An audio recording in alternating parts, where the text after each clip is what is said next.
Le dollar a fait partie des segments forts de l'Occident, du monde occidental. Ça dépend d'abord comment vous définissez l'Occident. Il y a deux Occidents.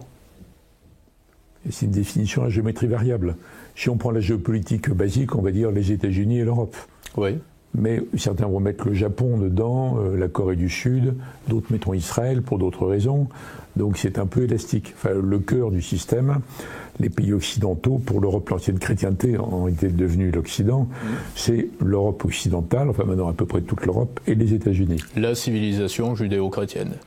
Ça se discute aussi, puisqu'il y a l'Égypte, il y a la Grèce, c'est les gréco-latines autant que judéo-chrétiennes, mais en tout cas on voit bien, même si on a du mal à définir dès qu'on parle avec des experts, en fait, quand on dit l'Occident, les gens comprennent bien, mais ils voient un ensemble dont les États-Unis sont le leader.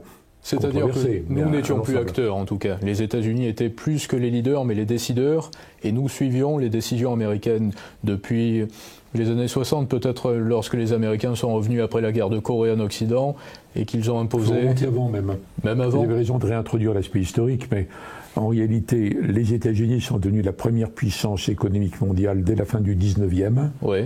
Mais ça ne s'est pas vu parce que tout le monde pensait que c'était la Grande-Bretagne. Avant même que le soft power américain n'apparaisse. Longtemps. Ils en ont toujours eu un peu depuis le début, ouais. En fait. Ils avaient déjà l'idée qu'ils allaient, disons, civiliser le monde entier, hein, déjà avant. Enfin, ça ne correspondait pas à la réalité.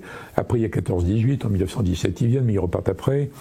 Et disons, le processus moderne de transformation des États-Unis en pays qui a le leadership, c'est après Pearl Harbor, quand ils entrent dans la guerre, ils gagnent. Bon.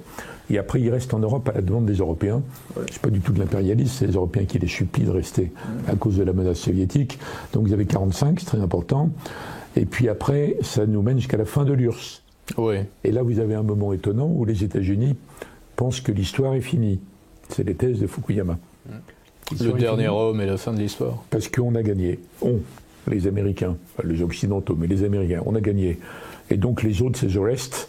Et après tout, ce qu'ils pensent et ce qu'ils font, ça devient secondaire. Ouais. Donc c'est une période, et c'est dans cette époque que j'ai parlé d'hyperpuissance. Ce qu'on considère un petit peu comme étant la fin de la démocratie libérale également, selon Fukuyama aussi. Après ça.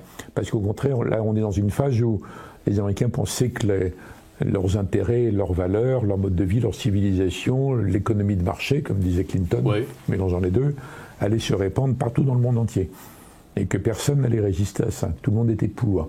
Donc il y a une décennie, on va dire, symboliquement, ça va jusqu'au 11 septembre, même s'il y a d'autres phénomènes après, 2008, les subprimes, des choses comme ça. Donc c'est une sorte de